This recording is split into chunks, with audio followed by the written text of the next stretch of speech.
Hello, bienvenue les amis dans cette nouvelle vidéo éducative où nous allons parler de trading à chaque fois.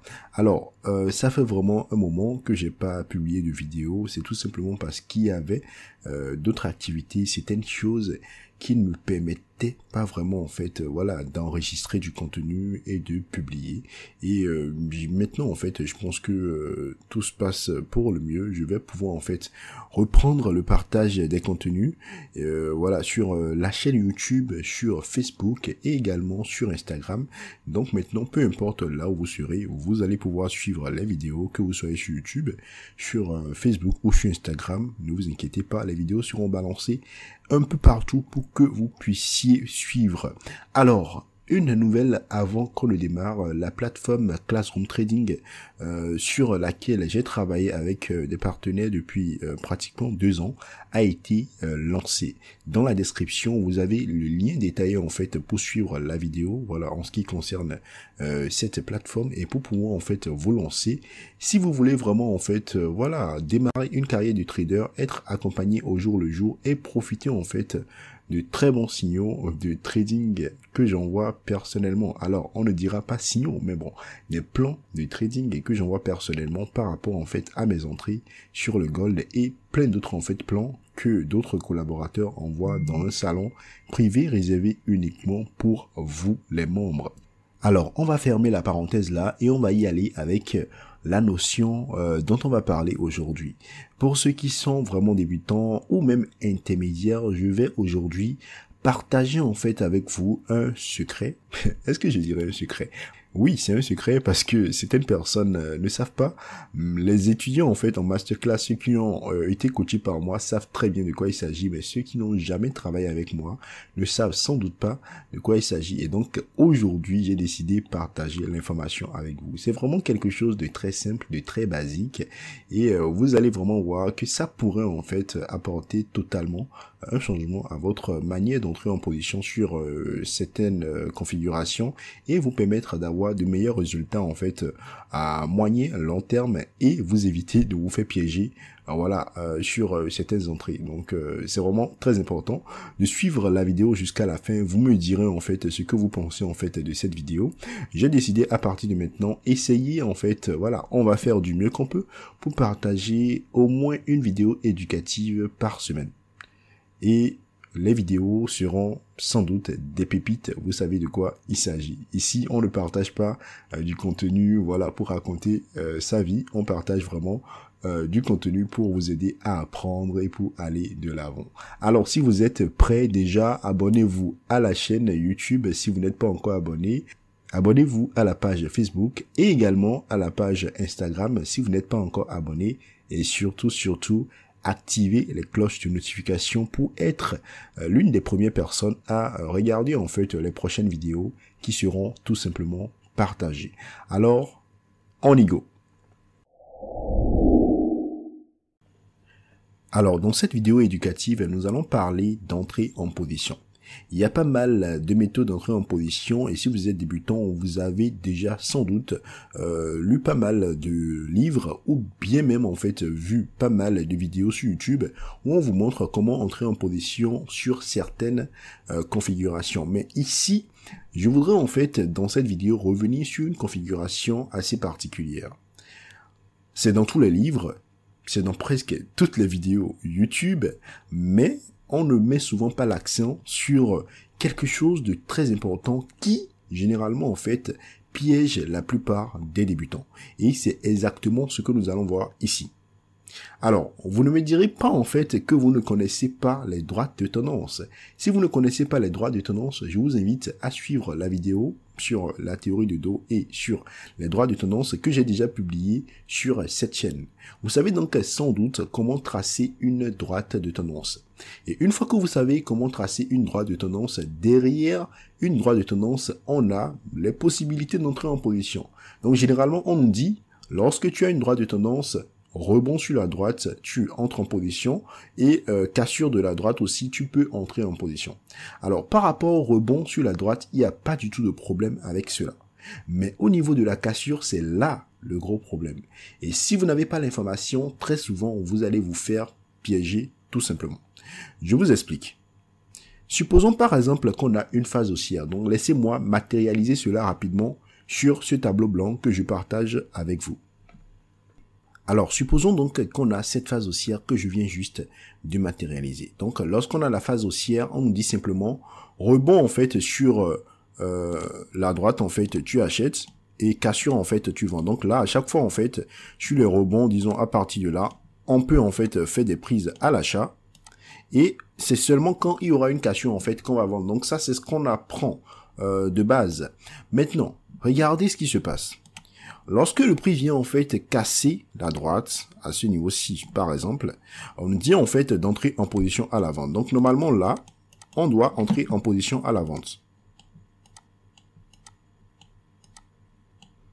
Donc normalement, on doit entrer en position à la vente à ce niveau-là. Alors, c'est vraiment là en fait, c'est que le problème va commencer par se poser. Regardez très bien en fait la configuration. Rappelez-vous de la théorie de Dow. Lorsqu'on est dans une phase haussière, on a des sommets de plus en plus hauts et des creux de plus en plus hauts. Et avant qu'on ne passe dans une phase baissière, avant que le prix ne commence vraiment pas à baisser, quand on était de base dans une phase haussière, il faudrait en fait que le creux précédent soit cassé et qu'on commence par former en fait des sommets de plus en plus bas et des creux de plus en plus bas. Alors ça, c'est même juste une parenthèse. De façon basique, si vous connaissez en fait les niveaux de support et résistance, vous devez normalement de base reconnaître en fait ce que je veux dire là. Si vous entrez en position à la vente à ce niveau-ci, donc supposons que vous entrez en position à la vente à ce niveau-ci, supposons et que vous mettez votre stop loss peut-être quelque part ici, c'est un exemple tout simple, hein, tout bête. Donc vous mettez votre stop loss là, et disons que vous voulez mettre votre TP, voilà, totalement quelque part en bas, je sais pas, donc en utilisant peut-être les retracements de Fibonacci ou une autre méthode spécifique. Alors, le piège, c'est que vous, en entrant en position ici, vous n'avez peut-être pas vu ce creux-là. Je vais utiliser une autre couleur pour que cela soit beaucoup plus intéressant. On va prendre la couleur bleue, par exemple, pour marquer ça. Voilà, donc supposons par exemple que vous êtes entré en position là, donc là où j'ai mis vente, et vous n'avez pas vu en fait ce niveau de prix. Généralement, en fait, quand on ne fait pas attention, on ne voit pas. Surtout, en fait, ceux qui débutent, vous ne voyez pas ça. Et dès que vous entrez en position à la vente, vous verrez, en fait, le prix qui va descendre, venir pile poil, en fait, sur ce niveau-là, rebondit et repartit, en fait, dans une phase haussière et ira finalement peut-être buter votre stop loss. Et là, vous allez parfois dire, c'est le marché qui est contre moi, ou bien c'était une fausse cassure, ou bien, voilà, vous allez trouver une raison pour justifier en fait le fait que vous soyez sorti perdant sur ce trade. Mais le problème, ce n'est pas le marché. Le problème, c'est que vous n'aviez pas fait attention lorsque vous avez voulu entrer en position à la vente. Donc, lorsqu'une droite est cassée, là, on a pris l'exemple d'une droite de tendance haussière. Ça peut être une droite de tendance baissière. Lorsqu'une droite de tendance haussière est cassée, par exemple, avant d'entrer en position à la vente, vous devez vérifier la position du creux précédent. Donc, ce creux-là, où est-ce que ça se situe par rapport, en fait, à la cassure? Si le creux n'est pas très loin, en fait, de la cassure, vous allez vous dire, OK, c'est mieux pour moi d'attendre que le prix vienne casser, en fait, ce niveau, avant maintenant d'entrer en position à la vente pour aller peut-être beaucoup plus bas. Si le creux est très loin de la cassure, vous pouvez vous dire, OK, si j'entre en position, je vais mettre, en fait, mon TP sur le creux. Je vous explique. Je vais faire une autre petite représentation à côté pour mieux vous expliquer. Donc ça, c'est la première représentation. Donc l'autre, on va y aller rapidement. Donc voilà. Donc on a quelque chose un peu comme ceci. Toujours la phase haussière. Voilà. Et là, on va prendre voilà ceci pour matérialiser. Donc là, en fait, on va représenter un creux qui est très loin, qui sera un peu loin en fait de la cassure pour vous montrer en fait le second cas de figure. Donc on a quelque chose peut-être comme ceci. Voilà. Donc on a par exemple une configuration un peu comme ceci et la cassure se fait totalement à ce niveau-là. Donc lorsque vous avez une configuration comme ceci, lorsque la cassure a été faite, vous regardez la position du creux précédent. Le creux précédent s'est placé où? Le creux précédent, c'est ici. Vous regardez aussi, est-ce qu'il n'y a pas quelque chose qui pourrait bloquer le prix si jamais ça continue de baisser? On a en fait ce bout-là, ce plus haut qui pourrait bloquer le prix. Donc vous délimitez cela tout simplement comme ceci. Et lorsque vous allez en fait prendre position à la vente, vous vous dites, dès que j'entre en position à la vente ici, étant donné que le creux précédent n'est pas très proche en fait de ma prise de position à la vente, je peux prendre la position, donc, et je vais mettre mes objectifs en fonction des prochains niveaux. Donc, si je vends par exemple ici, donc vente, quelque part ici, à ce niveau-là, je vais mettre en fait mon TP peut-être là, je sais pas si je veux, et en fait, dès que le prix viendra en fait sur ce bout-là, je vais faire un BE, un break-even, pour sécuriser ma position, parce que le prix peut aussi toutefois venir là et repartir vers le haut. Donc, quand je vends là, étant donné qu'on a de l'espace pour venir chercher ce niveau, contrairement à ce qu'on a eu ici, il y avait presque pas du tout d'espace pour venir chercher vraiment ce niveau. Là, comme on a de l'espace, on peut prendre la position à la vente, venir chercher le niveau, faire break-even et si on veut même, fermer une partie de la position. J'espère que vous comprenez un peu. Si vous ne comprenez pas, s'il vous plaît, mettez la vidéo sur pause, posez-moi une question dans la discussion ou bien écrivez-moi par WhatsApp et je vais essayer en fait de mieux vous expliquer en détail. Donc c'est vraiment très simple et très logique. Regardez, on entre en position, on a un obstacle qui est juste en dessous de notre prise de position. Ça ne sert à rien de prendre cette position. On entre en position, l'obstacle en fait est un peu éloigné de notre prise de position. On peut prendre la position et en fait surveiller l'obstacle le plus proche en fait et si possible faire un break-even et encaisser une partie en fait de notre prise.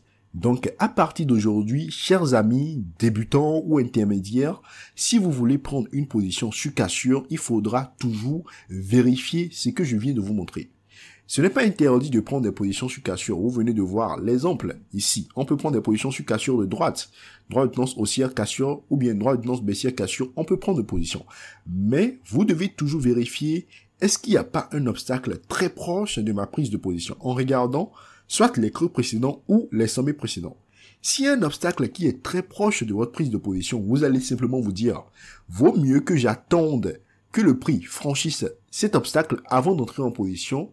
Ou j'attends peut-être une correction, que le prix aille beaucoup plus haut peut-être pour vendre et pouvoir revenir chercher en fait cet obstacle-là. Mais tant que l'obstacle en fait n'est pas franchi, on sait très bien que le prix ne peut pas aller en dessous.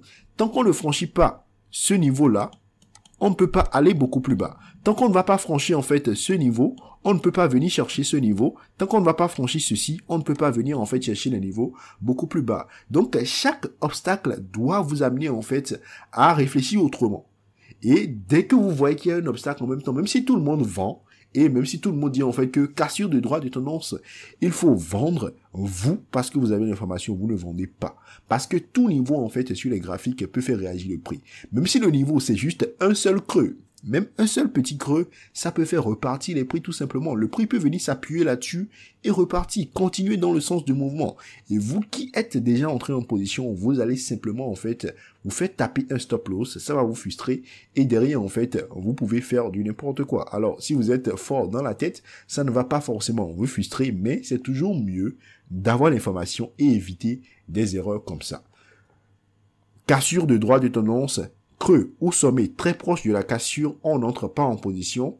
Cassure de droite, creux ou sommet un peu éloigné en fait de la cassure, c'est-à-dire lorsque vous avez des écarts de voilà 40, 50 pips, vous pouvez en fait prendre la position. Mais si l'écart entre le creux précédent et là où la cassure a été faite, ou le sommet précédent et là où la cassure a été faite, si c'est une droite de tendance baissière, si l'écart entre les deux en fait est par exemple de 10-15 pips, à moins que vous soyez scalper, vous n'allez simplement pas prendre cette position parce que ça ne vous avantage pas.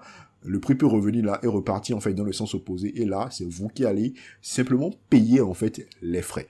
Alors, ce qu'on va maintenant faire, c'est simplement passer sur nos graphiques afin que je vous montre, voilà, de façon concrète, sur une paire, exactement en fait le scénario, exactement comment est-ce que ça se passe, pour que vous aussi, le moment venu, que vous évitiez de vous faire simplement piéger. Alors, on y go. Alors, là, je suis sur le graphique de NZD USD en H1. Je vais vous expliquer avec cette petite droite baissière qu'on a juste là. Regardez. De base, en fait, pour tracer cette droite, on est passé par ce sommet, et c'était en fait, voilà, les sommets qui ont été formés dans cette zone-là. Et le plan, c'était quoi? Cassure de la droite et cassure de ce plus haut-là pour entrer en position à l'achat et repartir vers les prochains niveaux. Regardez un peu ce qui s'est passé. Celui qui n'a jamais en fait entendu ce que je vous ai expliqué tout à l'heure, directement en fait à la cassure ici, il serait entré en position. Directement, parce que là, comme vous pouvez le voir en fait, on a bien cassé la droite. On est passé en fait au-dessus avec ce chandelier haussier. Et donc, quand la droite a cassé à ce niveau-ci, pour un débutant qui a juste en fait lu des vidéos sur YouTube ou bien a juste lu un livre d'analyse technique, il va directement se positionner à l'achat. Erreur très grave. Donc en entrant en position à l'achat ici, il va probablement mettre son stop loss en dessous de ce creux et voilà, mettre un TP peut-être au niveau voilà, des prochains niveaux s'il est très bon en analyse technique, mais il va simplement se faire avoir parce qu'il n'a pas fait attention à ces rejets qu'on a eu là. Donc avant cette cassure, on est allé buter là. Donc c'est le sommet qu'on a formé avant la cassure.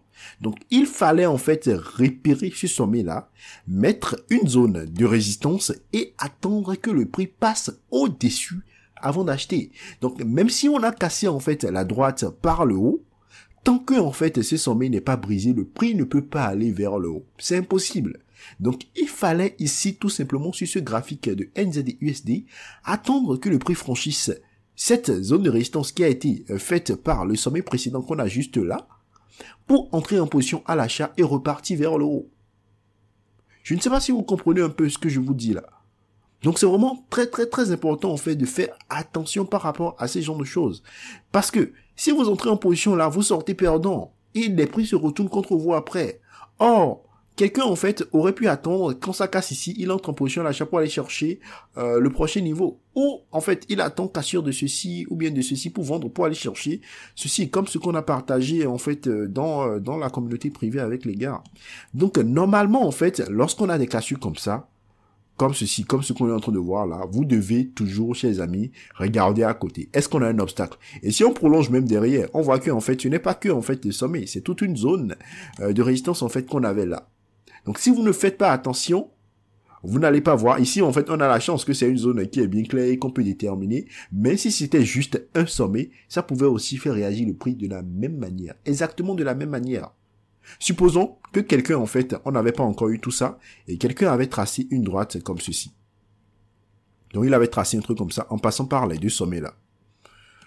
Donc, on lui dit, ok, pour tracer une droite, non, tu dois prendre deux sommets et tracer. Et voilà. Donc, il trace, en fait, sa chose comme ça. Dès que ça casse ici, il achète. Parce qu'il se dit, en fait, qu'on aura une continuation, voilà, de tendance pour aller chercher, en fait, la prochaine résistance. Mais, il n'a pas fait attention à ces sommets-là. Et quand le prix est venu, là, pile poil ici, on s'est retourné encore une fois. Et à chaque fois, vous allez voir, très souvent, ça se produit exactement comme ça. À moins que le niveau soit franchi. Si le niveau est franchi, ok, tranquille, vous pouvez acheter pour aller chercher les prochains niveaux. Mais tant que le niveau n'est pas franchi, vous ne devez pas entrer en position. Donc, à partir d'aujourd'hui, je ne veux plus en fait voir des erreurs comme ça à votre niveau. Je n'aimerais plus en fait que vous fassiez des erreurs comme ça parce que aujourd'hui vous avez eu l'information. Vous n'êtes plus comme quelqu'un qui n'a jamais eu l'information. Vous n'êtes plus comme quelqu'un qui a juste lu un livre et qui a commencé par prendre des positions. Vous avez l'information aujourd'hui et donc vous devez commencer à partir d'aujourd'hui à mettre cela en pratique et par éviter ces genres de pièges. Parce que c'est des pièges en fait pour débutants. Ça c'est des pièges pour débutants. C'est que tu viens d'arriver, on te fait saigner en fait de cette manière tout simplement parce qu'on t'a dit de base, lorsqu'on a une droite de tendance baissière, quand ça casse, tu achètes. Toi-même, étant donné que tu n'as pas de background en fait dans le game, tu fais en fait cela et 2, 3, 4 trades en fait, tu te tapes des stop loss et après tu abandonnes. Donc voilà donc une astuce pour éviter ces genres de pièges. J'espère en fait que vous avez compris ce que je viens de partager avec vous. C'est vraiment très important, je vous assure. Ça va sauver pas mal de personnes, ça va éviter à pas mal de personnes en fait de se faire cramer des comptes de trading. Ça va vraiment en fait éviter à beaucoup de personnes de se faire avoir voilà, en se faisant en fait sortir voilà sur certaines prises de façon très très très banale. Mettez cela en pratique et cela me fera vraiment plaisir et ça va aussi vous apporter un plus dans votre carrière de trader. Nous voilà donc à la fin de cette vidéo éducative. J'espère vraiment que vous avez aimé. C'est la première vidéo après une longue période en fait de pause. J'espère que cette vidéo vous a plu. J'espère en fait que vous allez mettre cela en pratique et pouvoir vraiment en bénéficier. Et je vais certainement vous donner rendez-vous en fait semaine prochaine pour une autre vidéo éducative où je vais sans doute parler de quelque chose, voilà, d'assez intéressant. N'hésitez pas à me proposer des thèmes dans les commentaires, ça me fera un plaisir en fait de partager du contenu avec vous sur des notions que je connais. Si je ne connais pas, je ne fais pas de vidéo là-dessus. Peut-être je ferai des recherches pour apprendre aussi là-dessus parce que je suis trader, mais j'apprends toujours en fait. Et donc, ça me permettra d'apprendre de nouvelles choses, de vous apporter du contenu à travers mes recherches et vous aider aussi à grandir, tout comme moi et tout comme plein d'autres personnes dans le milieu. Alors, n'oubliez surtout pas, je vous ai laissé le lien pour accéder en fait à la plateforme Classroom Trading. Alors, comme je l'ai dit, c'est une plateforme du cours en ligne un peu comme ce que vous voyez à ce niveau-là. Et lorsque en fait vous allez sur la plateforme, vous avez la possibilité de payer en fait un abonnement mensuel. Lorsque vous payez un abonnement, vous avez accès à tous les cours. Tous mes cours qui sont publiés en fait, voilà, qui ont été publiés depuis plusieurs années, depuis maintenant 2 ans, je crois bien. Donc vous avez pour le moment un total de 8 cours sur la plateforme que vous pouvez suivre en illimité, peu importe votre niveau de compréhension en trading, peu importe ce que vous faites dans la vie et peu importe vos disponibilités, vous avez la possibilité d'accéder à ces cours et de suivre en fonction voilà, de votre disponibilité, de votre connexion. Et je tiens à préciser en fait que vous n'avez pas besoin d'une connexion très haut débit pour suivre les cours. On a travaillé de telle manière que ces cours soient accessibles vraiment à tous, surtout côté connexion, parce qu'on sait que c'est un problème en fait dans la sous-région et on a réglé ce problème pour vous. Alors, pour accéder en fait à la plateforme, déjà, en parlant des cours, vous allez payer un abonnement mensuel le premier mois qui vous sera à 29,98 $. C'est vraiment pas grand chose. Et en payant en fait cet abonnement mensuel, vous allez rejoindre la communauté privée. La communauté privée, c'est tout simplement en fait le salon Discord dans lequel on partage des plans de trading. On a des séances de coaching hebdo, donc on travaille mardi et samedi avec les membres privés, uniquement ceux qui ont fait d'abonnement, donc uniquement ceux qui ont payé 29,98 $ pour le premier mois. On fait en fait des séances en fait de coaching privé pour bien démarrer la semaine et pour bien terminer la semaine. Et également tout au long de la semaine, on envoie des plans de trading et entre griffes des signaux de trading live sur certaines paires de devises. Donc ça va forcément en fait vous apporter un plus. Ceux qui ont rejoint au mois de juillet, ils ont déjà remboursé leur abonnement parce qu'on a pris pas mal de très bons trades, surtout sur le gold. Certaines personnes ont déjà généré plus de 300 $, voilà, avec un abonnement de 29,98 $. Je pense que vous aussi, vous pouvez en fait rejoindre cette communauté et profiter en fait de tout cela. Merci beaucoup à vous, chers amis, d'être restés jusqu'à la fin. Je suis vraiment très heureux en fait de vous avoir dans cette communauté. Je suis vraiment très heureux de partager du contenu avec vous. J'espère que vous êtes aussi heureux. J'espère que vous n'êtes pas un jaloux, que vous n'êtes pas là juste pour prendre des contenus et pour en fait voilà juste en fait pour rigoler. C'est vraiment un plaisir de vous avoir, que vous soyez un jaloux, un aigri ou pas. Je suis heureux de vous avoir là. Et on se donne donc rendez-vous la semaine prochaine pour continuer le travail, pour continuer à partager du contenu. J'espère que vous serez encore là pour suivre la vidéo, pour liker, partager et aider d'autres personnes à découvrir cette page et à apprendre à trader comme un professionnel. Merci beaucoup et à très vite. C'était Kenaye, votre coach en trading.